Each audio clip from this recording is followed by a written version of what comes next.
महाविकास आघाडीने प्रचारात प्रचंड म्हणजे आघाडी घेतली होती. मुस्लिम समाजाने मतदान कोणाला केलंय त्याच्यावरती रत्नागिरी सिंधुदुर्गच्या निकालाचा काही अर्थ त्यामधून संबोधतो. प्रत्येक मतदारापर्यंत पोहोचण्याचं काम हे महाविकास आघाडीकडून झालं. 3 मतदारसंघ असे आहेत की इथे जर का जो माणूस उमेदवार लीड घेईल तो माणूस इथे निवडून येईल. अवधी महाविकास आघाडीला जास्त मिळाला आणि त्या तुलनेत महायुतीला कमी अवधी मिळाला. कुडाळ आणि सावंतवाडी ही मतदारसंघामध्ये जो माणूस लीड घेईल तो माणूस विजय होईल. रत्नागिरी सिंधुदुर्ग लोकसभेचं मतदान पूर्ण झालेलं आहे. उत्सुकता आहे निकालाची, पण शेवटच्या 2-3 दिवसामध्ये अगदी खूप इंटरेस्टिंग घडामोडी या मतदारसंघामध्ये घडल्या.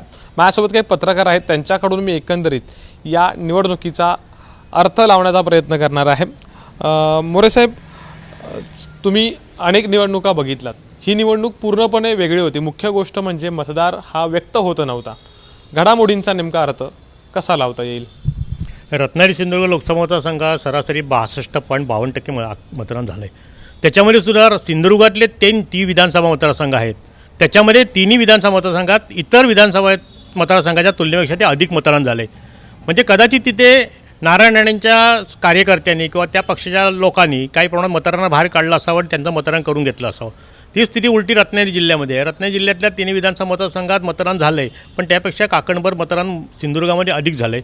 पण ह्यामध्ये विशेषतः एक प्रश्न किंवा एक नजरेत येणारी गोष्ट अशी होती की जिथे मुस्लिम समाजाचं मतदान होतं ते मोठ्या प्रमाणात मतदान झालं आहे. निदान तो मतदार रस्त्यावरती उतरून मतदान करण्याच्या मानसिकतेत होता आणि त्यांची उपस्थिती किंवा त्यांची हजेरी ही मोठ्या प्रमाणात असल्यामुळे ते नेमकं मुस्लिम समाजाने मतदान कोणाला केलं आहे त्याच्यावरती रत्नागिरी सिंधुदुर्गच्या निकालाचा काही अर्थ त्यामधून संबोधतो किंवा दिसून येतो.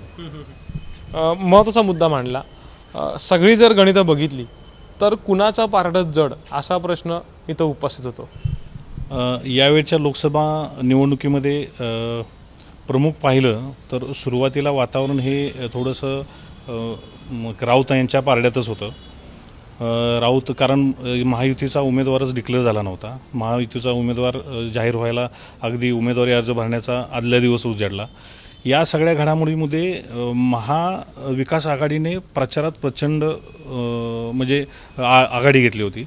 हा सगळा ट्रेंड पाहता ह्याच्यामध्ये प्रत्येक मतदारापर्यंत पोहोचण्याचं काम हे महाविकास आघाडीकडून झालं. त्यानंतर ज्यावेळी राणेसाहेबांची उमेदवारी जाहीर झाली त्यानंतर भाजप, शिवसेना म्हणजे शिंदे गट, मनसे यांनी जी प्रचारामध्ये म्हणजे जोर धरला प्रचारात आणि त्यांनी बरीचशी आघाडी घेतली प्रचारात. पण प्रामुख्याने काय झालं की अवधी महाविकास आघाडीला जास्त मिळाला आणि त्या तुलनेत महायुतीला कमी अवधी मिळाला. यामुळे ग्रामीण भागातील मतदारांपर्यंत पोचण्याचं काम हे प्रामुख्याने महाविकास आघाडीने केलं आहे. तो ट्रेंड पाहता त्याचा कल कोणाकडे जास्त राहील आणि शेवटच्या 2 दिवसानंतर महायुतीने जो ॲग्रेसिव्हपणा घेतला त्याचा फायदासुद्धा त्यांना होण्याची शक्यता. असे जर अंदाज बांधता आला तर बांधता न येण्यासारखं हे थोडेसे 2 दिवस ठरले शेवटचे. चुरशीची लढाई आहे. मला सांगा, वोटर सायलंट होता म्हणजे वोटर कधी व्यक्त झाला नाही आहे. जो बेसिकली बोलतो उघडपणे तो बोलताना दिसला नाही. याचा अर्थ काय घेता येईल? नाही, तसं बघायला गेलं तर माझ्या माहितीनुसार ज्या वेळेला मी सिंधुदुर्ग आणि त्या परिसरामध्ये जेव्हा फिरून आलो निवडणुकीच्या दिवशीचा विषय सांगतो, पण साधारण माझ्या माहितीनुसार तिलारी आणि त्याच्यानंतर सावंतवाडी आणि कुडाळ हे 3 मतदारसंघ असे आहेत की इथे जर का जो माणूस उमेदवार लीड घेईल तो माणूस इथे निवडून येईल. सावंतवाडी मधला जर प्रकार बघायचं म्हटलं आपण तर सावंतवाडीमध्ये कॅथलिक आणि मुसलमान लोक खूप आहेत, जी पूर्वी दीपक केसरकरांबरोबर होती. पण तेच दीपक केसरकरांचा आणि नारायण राणेंचा एवढा टोकाचा संघर्षसुद्धा त्या लोकांनी बघितलेला आहे. त्यामुळे ती मतं कुणाला जातील याच्यावर सगळ्या गोष्टी तिथं बघितलं तर अवलंबून आहे. पण कुडाळ आणि सावंतवाडी ही मतदारसंघामध्ये जो माणूस लीड घेईल तो माणूस विजय होईल असं मला वाटतं. 2.5-3 लाखाच्या ज्या भाषा आहेत तेवढं होणार नाही. 20-25 हजाराच्या आसपासच गणित होईल असं माझा अंदाज आहे. तर गणितं बिघडलेली आहेत एकंदरीत सगळ्या ह्या शेवटच्या 2-4 दिवसांमध्ये. कारण की कुणाचं पारडं जड असं एक चित्र असताना महाविकास आघाडीवरती असताना प्रचारामध्ये महायुतीनं जी मुसंडी मारली ती देखील इंटरेस्टिंग होती.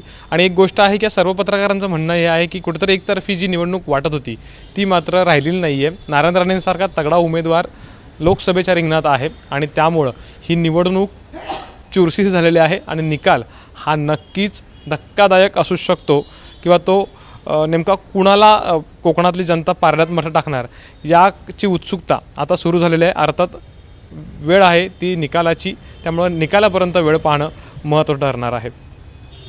कॅमेरामॅन महबूब शेखसह अमोल मोरे, एबीपी माझा, रत्नागिरी. एबीपी माझा, उघडा डोळे बघा नीट.